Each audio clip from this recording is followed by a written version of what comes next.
Are we thinking big enough about AI?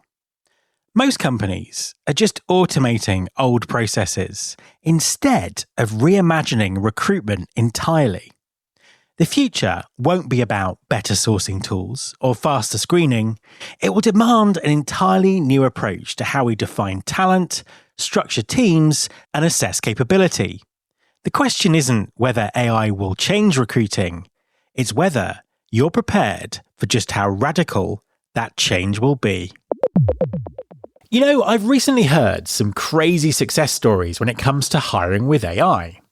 FedEx is sending offers to candidates within 10 minutes. General Motors saved $2 million in recruiting costs in a year. Chipotle reduced time to hire by 75%. And Nestlé's global recruiting team is saving 8,000 hours annually.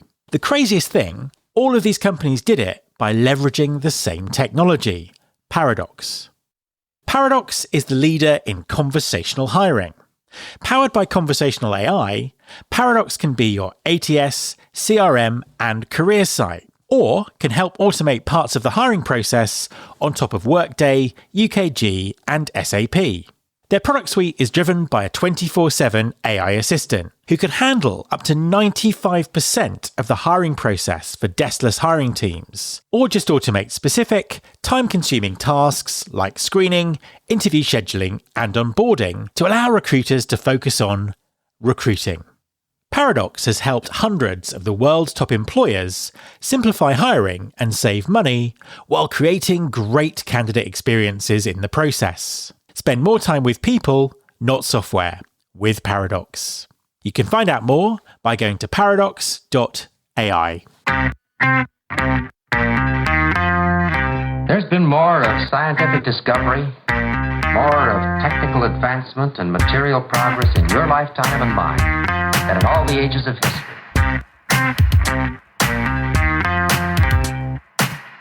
Hi there, and welcome to episode 691 of Recruiting Future with me, Matt Alder. The pace of AI development is accelerating rapidly, yet most organizations aren't integrating it effectively into talent acquisition, and they certainly aren't thinking big enough about the implications.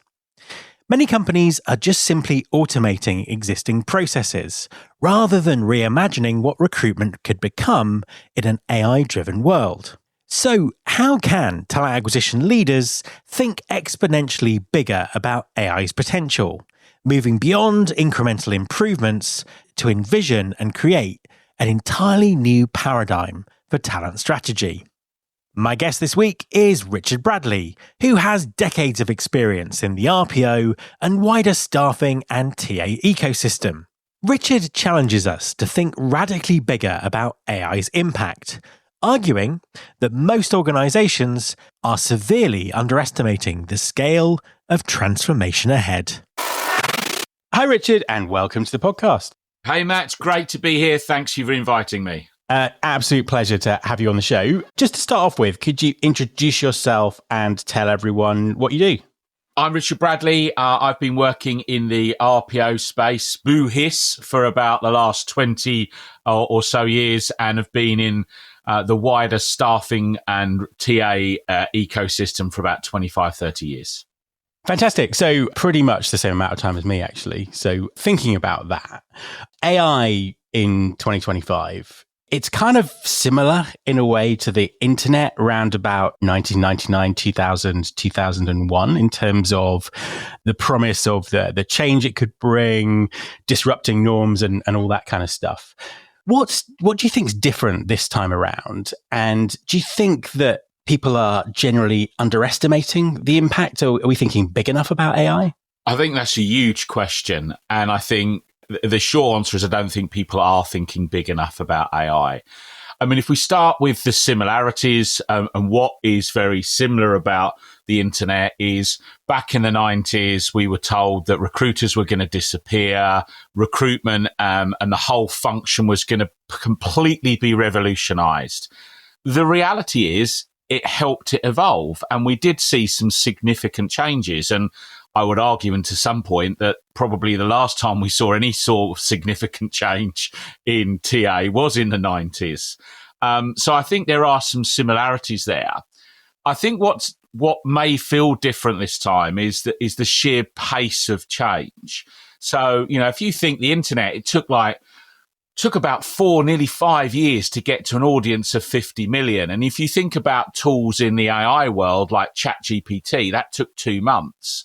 So I think a lot of people feel that it's more like a revolution this time. But the reality for me is I don't think it is. I think it is just this continual evolution, but it's gonna take less time to reach some of those outcomes. And I think we're actually going to be limited by our own thinking and our own approach and adaptation to AI than we are the speed of the tools.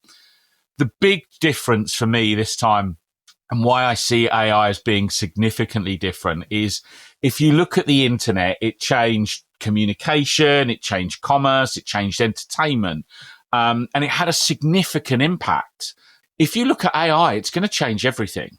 It is going to change everything. So I think it's going to have a bigger, wider impact. And I think, when you're looking at the way that I would describe it is we're moving from the internet brought us search and consume. We could find stuff. We'd physically go out and find it and we'd consume that information.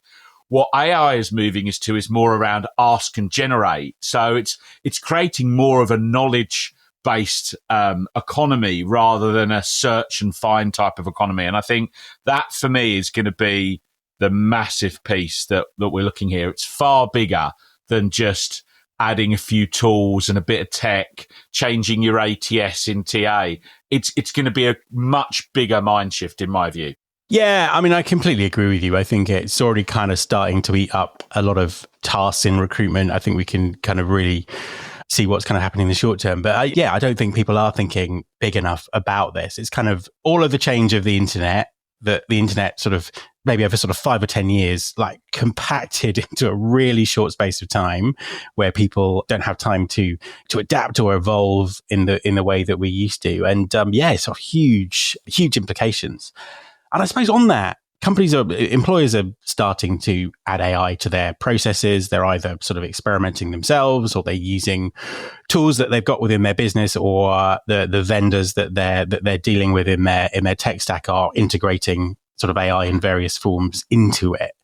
It just seems to me, though, that AI is being integrated, but people aren't changing their processes. They're in some ways automating bad processes, and the outcomes are not necessarily good. What are the risks of doing that, and how should TA leaders really be thinking about the change and what they need to do with AI? Yeah, I do see that. And I don't mean ill of any tech vendor. I mean, there's some great vendors out there, but there's also a lot of snake oil out there. We've seen a lot of misinformation. We've seen a lot of, I don't want to use the word scaremongering, but people are unsure. It's uncertain times. There is going to be change. And I think what we're doing is we simply are seeing, for the vast majority, organizations going, well, this is the way that we've always done it. The most scary words in any business. What they're doing is they are quite rightly looking to make efficiency improvements, to improve productivity, and to bring tools, etc., to help them do that. There is nothing wrong in that. That is a good way to use AI and tech and automation today. But the reality is the whole way that we're going to recruit is going to have to change.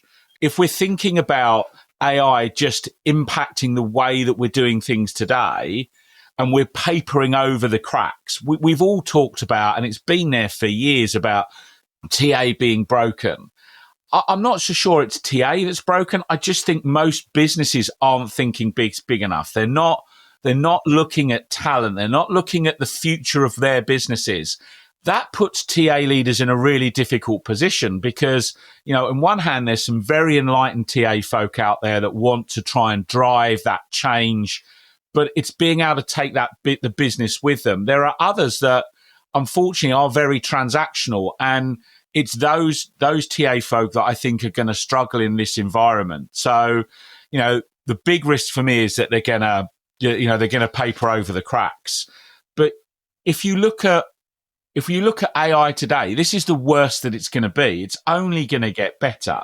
So when I hear things like, automation, and we're looking at, the bias that we're seeing, I think today I'm not sure AI is getting over issues like bias, and it's getting us to a worse position.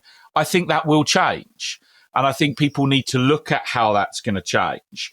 There is an over-reliance on AI on keywords in terms of how it uses most of its screening and sourcing. It's going to change. So I think for me, look at the tools that help you become efficient today are going to be really key.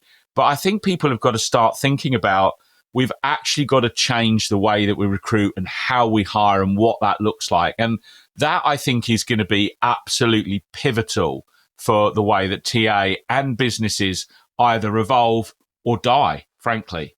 Yeah, I mean, I completely agree with you. And there just seems to be a real kind of, and maybe it's just because this is what social media is like, LinkedIn, a real kind of polarization of opinion, certainly people who are kind of speaking out. So, there's kind of a group of people who are saying that recruitment is finished, humans will have no input in it, and this will happen as soon as next month.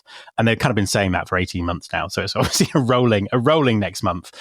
And that's fine, because I think you need people who are kind of pushing that discussion and pushing the boundaries. But I've kind of noticed certainly recently that there's a kind of a second group who are almost like in active denial about the whole thing. I've worked in recruitment for 20 years. A machine could never do this task better than me. And they tend to be tasks that we already know an AI can do better than a human in. So it's obviously, it's a very emotional kind of debate. Where do you sort of stand on that sort of human machine balance in recruiting? Where do you think we're going to get to? I'm certainly in a camp that feels that it's gonna change significantly, but I don't think, as I said earlier, I talked about revolutionize. I don't see it quite like the Industrial Revolution, and it's an analogy that gets used a lot. I do think there's going to be significant change. I think there are large elements that people won't be needed for in the way that they're working today. So, if you look at a traditional TA function, things like sourcing, screening, some levels of interviewing, I don't think people are necessarily going to need to have to do those tasks. Where I think it's going is that you're going to move from the concept of a recruiter, and I use the word like a talent strategist, and you're still going to need human input, but it's for different tasks. And for me, it's going to be like looking at more around talent planning. It's looking at employer branding. It's looking at how you use AI tools. So I still think there's going to be a lot of human interaction in a recruitment process. I think certainly in the next decade, I don't think people are going to be eradicated from the recruitment and TA world. But I do think that what they do and how they do it is going to change. And I think it's going to change relatively significantly in the next 5 to 10 years. Broadening this out, because very often we talk about AI sort of specifically applying to TA, but it's applying to the whole enterprise. And there are big implications in terms of the sort of skills, TA teams will need to recruit for in the future. What do you think those skills for this, the skills that companies need for the AI world are or going to be, and how does that impact TA in terms of the approach that it needs to take to secure those kind of skills for the business? Yeah, I think that's a great question. And look, I wish I had a crystal ball. This is a personal perspective, and what I see and how I'm looking at the world looks to me that, we're hiring people to solve problems solve problems that we don't know are problems yet. You're using technologies that haven't been invented yet. So asking somebody, have you got 5 years plus experience in using said tool, in that type of experience? It's going to completely change. We're going to have to be looking at, questions more like, can you learn and adapt to use this? So, there's a lot of talk about a skills-based economy and moving towards skills-based hiring. I kind of get a bit about it, because I think we're looking at the wrong thing. We're still looking at technical skills. For me, where we're going to start to see real input, and if you look at some of the startups and you look at, unpopular as people like Elon Musk may be and the organizations that he's built, he's looked at bringing groups of highly intelligent people, or people with very strong problem solving and critical thinking. They're able to make complex decisions and look at what's involved in those decision making. They've got to be able to adapt and have that learning agility.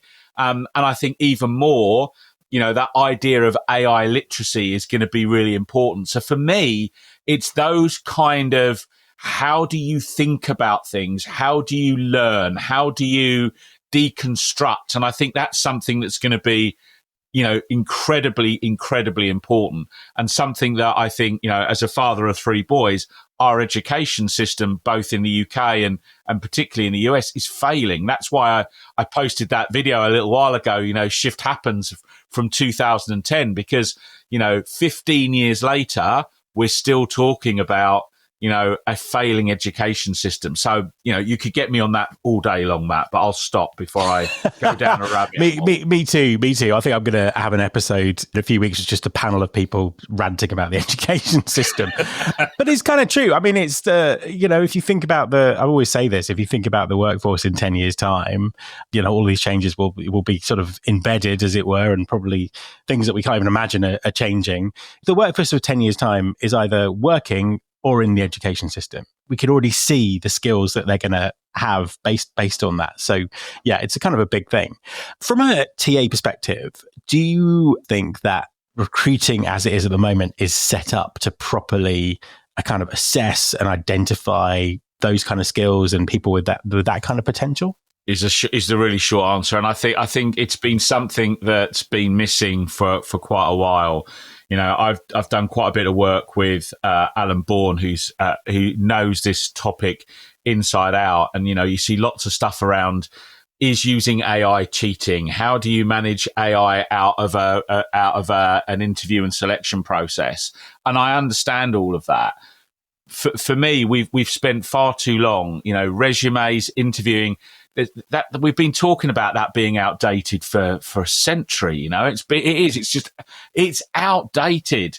And I think we're going to be moving away from using CVs, resumes. I think we're going to move away from that. And I think the part that's going to play in assessing these types of skills and understanding how people think are going to be significant. And that is going to be a significant part of the recruiting process. So when we talked about earlier about recruiters doing things differently, I'm not sure recruiters are going to be doing much interviewing in the future. I think a lot of them will be understanding, how do you assess a particular set of skills? How do you use a set particular test? How do you interpret those results? And the hiring managers will be doing the empathy. How does somebody engage? And I think we're already starting to see some of that stuff start to creep in. We're seeing more engagement with hiring managers being involved in the recruitment process. And with the right training and education, I think that's a really positive thing.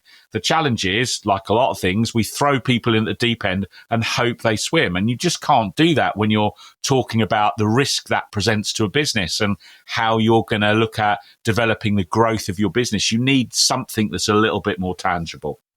Let's talk about TA technology. So obviously, Gen AI has kind of taken talent acquisition by surprise, but it seems that it's also taken a lot of the established vendors by surprise as well. And I think we've seen a kind of an arms race or a struggle to, relaunch their products with AI in it. And we're also seeing a fair amount of money being invested in AI-driven recruiting startups. So it's kind of, change is happening.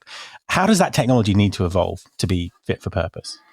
Yeah, I mean, if I had all of the answers to how to do this, what you need to do and how you do it are two very different things. And I want to be very clear here. I think a lot of technology vendors get a hard time about user experience and how things operate. I'm not sure it's as easy to do as I would like it to be. In the real world, we're talking about Workday, SuccessFactors, Oracle, iCIMS are the big players that a lot of HRIS systems are based around. And they're awful. They're really clunky. They're not particularly user friendly. If you go outside of that and you look at businesses like Amazon, whether you love them or loathe them, the experience of buying something on Amazon is really easy. It's click, click, click, done.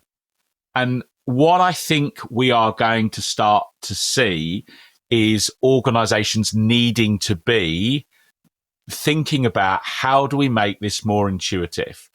A lot of stuff at the moment is menu driven. We're talking about, moving from, sort of search and consume to, to be able to ask and generate. I think that is going to be what we're going to start to see within some of those types of technology, but it's not going to be easy.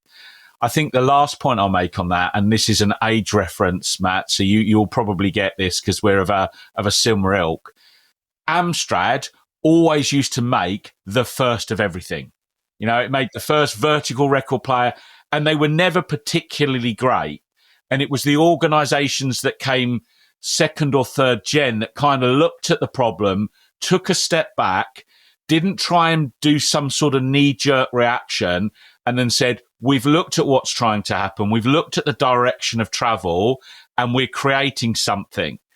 The question is, are people ready, and are they thinking big enough about what the future has? And I think that's the challenge that you're getting, is that push-pull. So for a lot of tech companies, they're thinking, we need to generate revenue today, composed to what's going to actually help the organization in the future. And I think that push-pull and that short-termism is what impacts TA, not just in tech, but everywhere. Yeah, no, I completely agree. I think it's one of the biggest sort of challenges to deal with.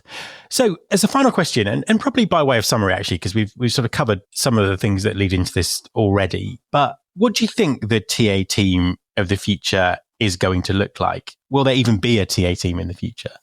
Yeah, so I think that the resounding answer to that is yes, there will be a TA team of the future.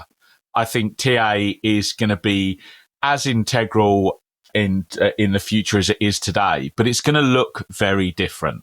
It is going to look different. And, if you're sat there thinking that I'm a recruiter and I've always worked this way and these are the skills that I have, that is going to change. That is going to be disrupted. I genuinely believe that. How much is going to be disrupted, I don't believe is going to be down to the capability of technology. It's going to be down to the capability of our ability to change our mindset and the ability to change. The future recruitment isn't about replacing recruiters. It's about replacing outdated hiring models. Yeah. That for me is what it's all about. So as I alluded to earlier, I think we're going to see a move to more predictive outcomes. I think we're going to look at workforce planning is not going to be done through Excel spreadsheets any longer.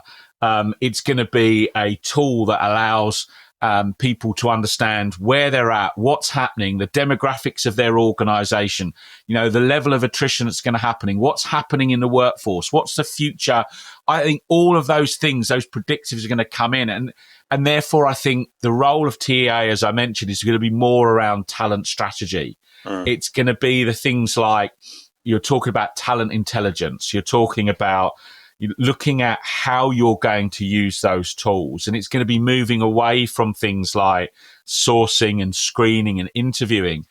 They will have a part to play, but they will evolve. And by that, I don't mean we're going to start just seeing people doing more video interviewing. The reality is people don't like video interviews, and we've been trying to do that for years. It's going to evolve. And as I said and alluded to before, how we assess talent is going to have to change because what we're assessing is different.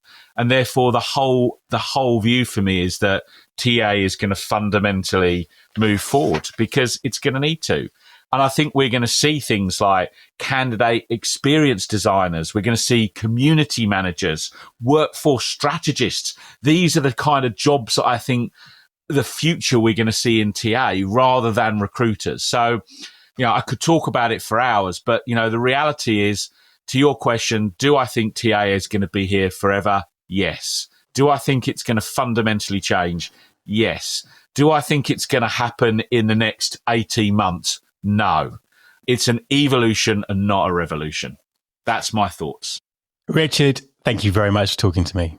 Been an absolute pleasure. Thanks for having me, Matt. My thanks to Richard.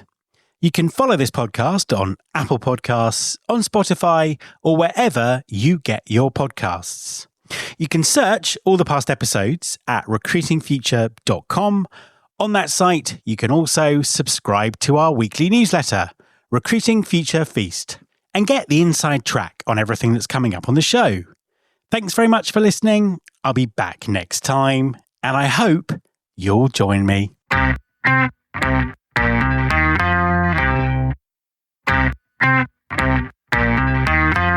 This is my show.